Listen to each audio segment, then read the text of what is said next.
Sa nakaraan, nanggaling tayo sa Claveria at Bukidnon at 12 oras nang bumabiyahe papuntang Dapitan, Zamboanga.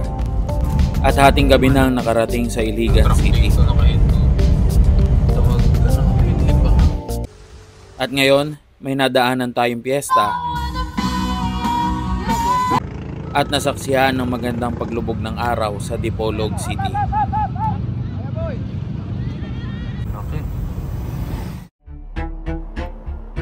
Bumiyahe ng mahigit 5,000 kilometro at mapuntahan ang mahigit 70 ng mga probinsya. Hi, ako po si Bros. At ako naman po si Nika.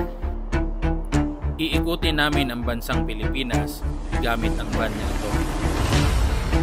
Matagal na kami nag-car camping at van life.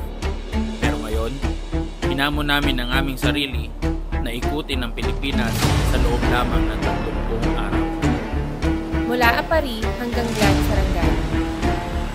Samahan niyo po kami tuklasin ang mga perlas ng Pilipinas.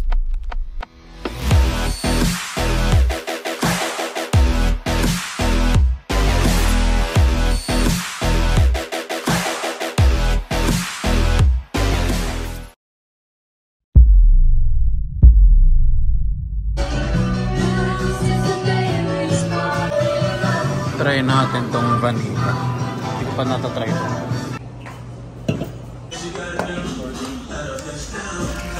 Okay. Thank you.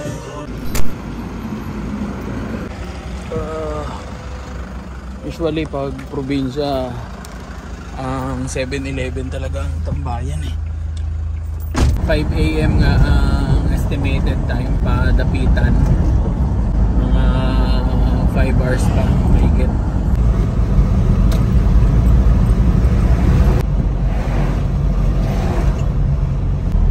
Madami mga biyahero. May mga part din na na parang stopover ng mga bumabiyahe na truck. May mga open 24 hours na mga kapi-kapihan lang, maliit na karinderya. Yun lang. Hindi pantay ang kalsada. Para sa akin, yung pagdadrive sa gabi nakaka-relax. Open road. Iba yung feeling. Iba yung feeling na na night ride ka sa gabi. Drive ka lang dyan, tapos may onting snack. Dami mga natutulog, papahinga. Alauna na. Halos more than 12 hours na akong bumabiyahe. Ayun, pagka gano'n nakakita kayo ng mga truck sa tabing kalsada, madami. Mga umiidlip din yun sila, nagpapahinga. Gusto nyo midlip, wala kayo mahanap na ibang lugar, pwede yung gano'n, so sumama kayo doon, pumuntot, pumila din kayo.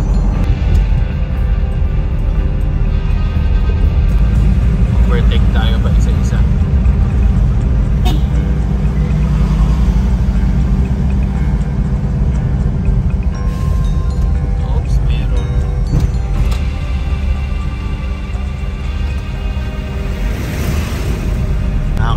Na ako ng pagod, baka hanap na lang ako ng may pwestuhan dito. Kaso saan tayo matutulog? Uy, may 7-Eleven.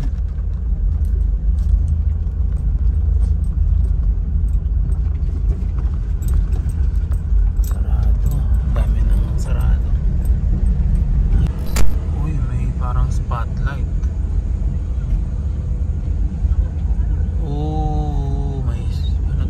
Dito alas 2 na. Wow,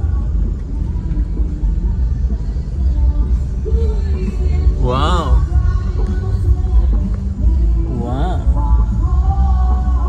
Para tuloy gusto ko bumawa. Tara, baba tayo. Wow.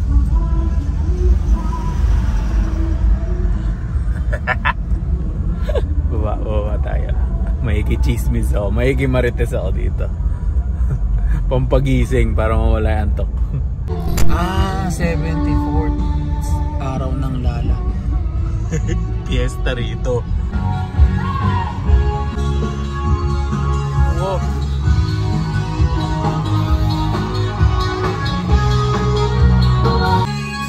May tao.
Doon ako nagpark sa una. Ayoko ba sanang umalis? Kaso tapos na. Oo, alas 3 na. Ano kaya magandang gawin ngayon?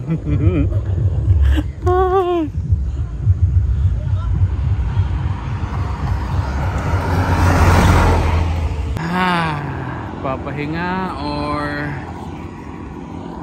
take the long road? Ngayon lang ako nakapunta dito, nakadaan. Binigyan mo ako ng magandang memories. Isipin nyo, sa part dito na Mindanao, walang nightlife dito, walang mga disco bar masyado. Kung meron man, yung mga malalaking city like mga Iligan, CDO, yan, Cotabato, mga ganun, Davao. Curious ka na makita kung paano nila sineselebrate o anong ginagawa nila sa mga ganitong okasyon o ano ba. Amazing lang, amazing. Nakakatuwa lang tingnan yung ganon. Tsaka saka yung lights and sounds, hindi papatalo. Magaling, maganda. May LED wall pa nga eh. Maraming nakahinto dito. Naantok na talaga ako kaya naghanap ako ng pwedeng hintuan para makatulog. Dahil 17 hours na tayong bumabiyahe at madami-dami na rin napuntahan. Ayan, mga natutulog din yan dito. Ayan. Ito na lang kaya ako. Ayan. Maki-join tayo sa mga natutulog dito sa kalsada. Pwede na rito. At least dito madaming tao. Dito ata ako banda sa sa Kapatagan. So may unahan lang, bayan ng Kapatagan. So dito na muna tayo, idlip tayo kahit 5 hours hanggang medyo mainit-init na, sibat na. At least dito walang dadaan, sure ako. So yan, nakapaglatag na ako, pwede na matulog. 3 mag alas 4 na pala, mga 150 kilometers pa padapitan, mga 3 hours pa. Hindi ko na kaya, antok na. Tulog muna tayo. Tayo sa tabi ng palayan, tabing kalsada.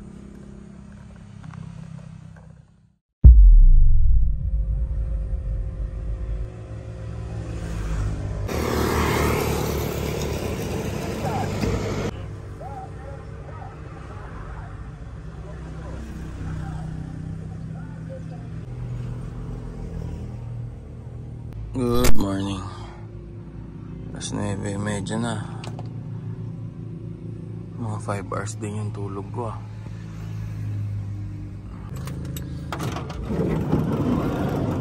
Oh, that's the view.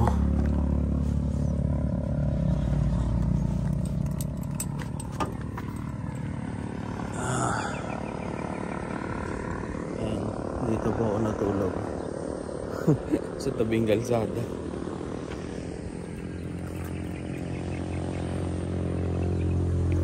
Medyo pinawisan na, kaya nagising dahil mainit na.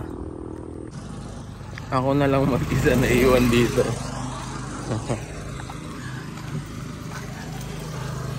Maaga mo ng mga nagsialisan sila.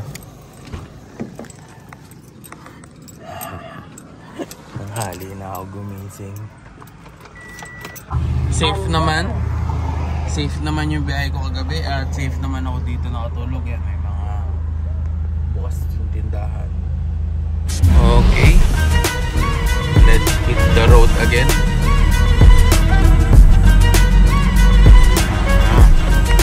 Mga 3 hours padapitan.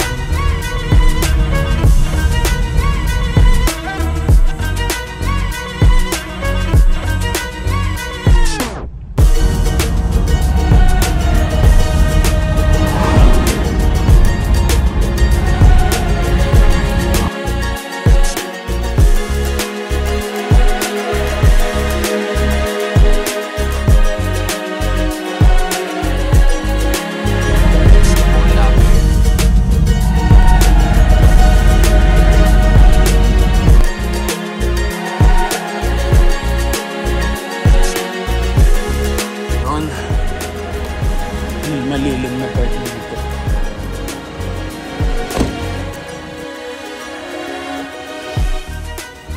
Wow.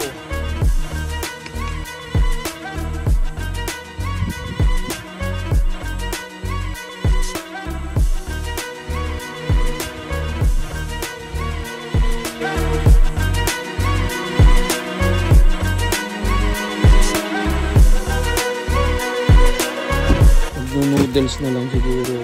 Nakakatamad pa magsael. May isang lutuan na lang, noodles na lang. Kung madami-dami din na humihinto dito. Ayun o. Daming kalat. Mga pasaway. Yung mga kalat nyo po, huwag nyo po kung saan-saan tinatapon. Pwede nyo naman bit-bitin eh. Ano. Ito yung nakakasira eh.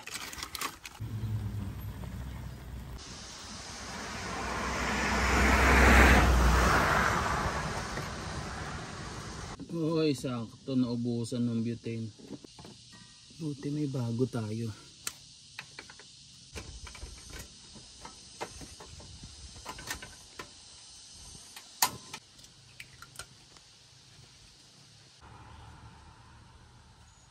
Kain na.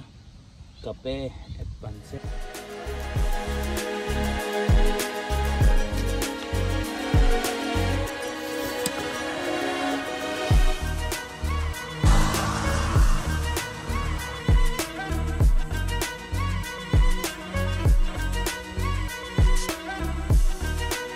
Pagkatapos kumain, nag-siesta muna ako. Literal na eat, sleep, drive, repeat lang ang nangyayari sa atin.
maliligo. Maghahanap na lang ako na maliliguan sa dapitan.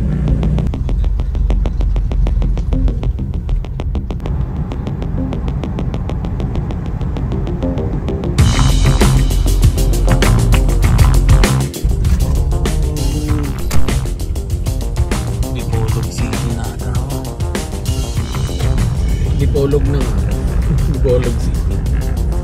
Kanina pa pala ako nasa Dipolog. Yung binabaybay ko yung Abudo. Yung papundukan na yun. Dipolog na pala. Ang tricycle nila dito sa gilid na. Pero mataas. Hindi tulad sa Maynila na tricycle mababa. Kada city talaga may kakaiba.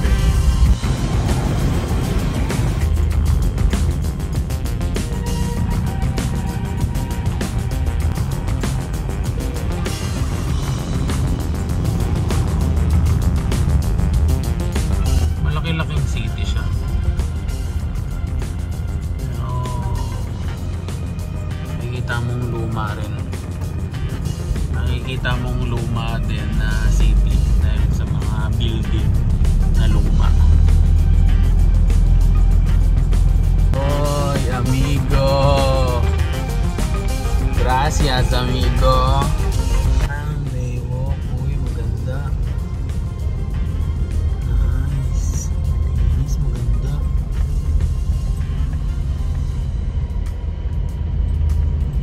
Bilis oh. Parang bangka na ano, di motor. Parang nangangarera.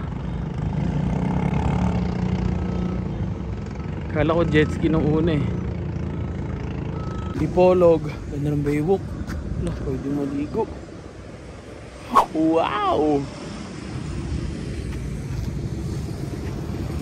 Ah, ganda. Kung tumambay dito, pwede ako dito matulog mamayang gabi. Dito ako matutulog. Punta muna tayo ng dapitan para i-check yung schedule ng Roro at yung presyo. Pinark ko muna yung van dito sa Baywalk. Tapos maglalakad-lakad lang ako dito sa bayan.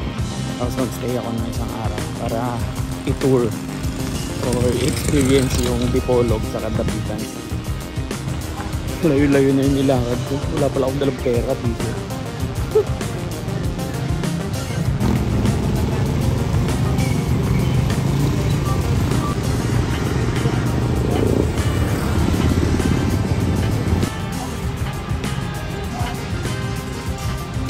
Dito pala yung barbecue station.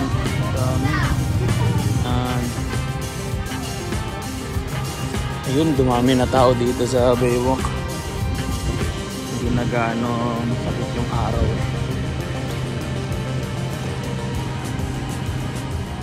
Yapit ng lumubog.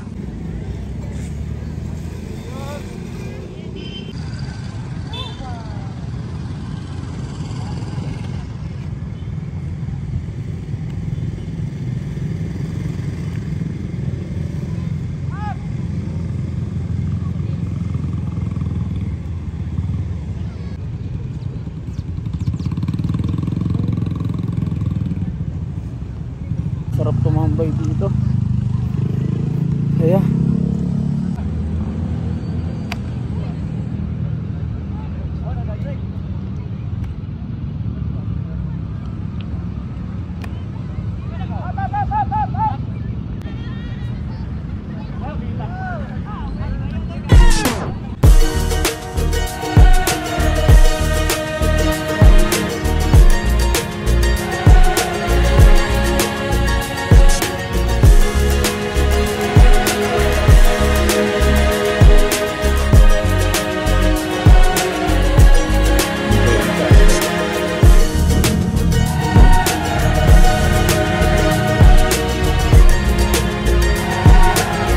ito din isang pinagmamalaki ng Dipolog. Ito parang Baywalk or Sunset Boulevard. Sunset Boulevard ang tawag nila dito. Dahil nga napakaganda ng sunset dito. May na-amaze din sa sunset.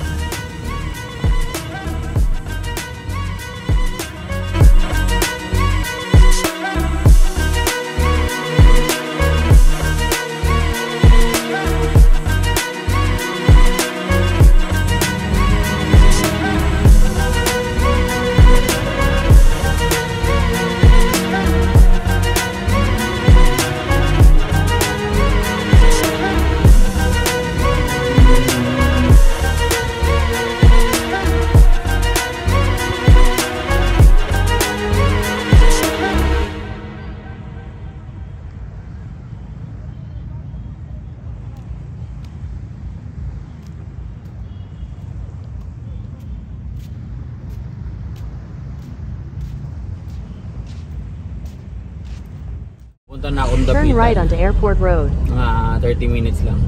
Simula dito sa Dipolog City.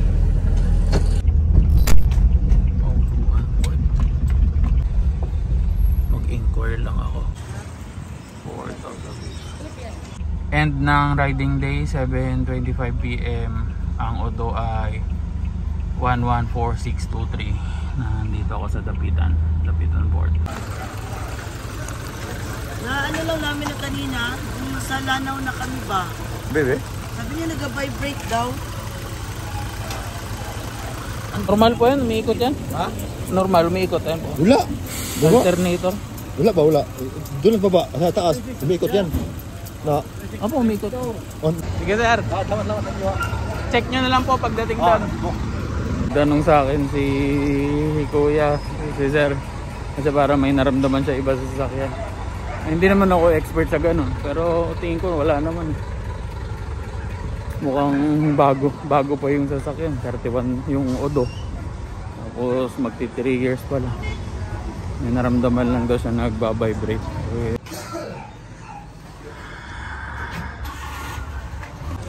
4-5 yung Allison. Sabi nila mura lang Allison.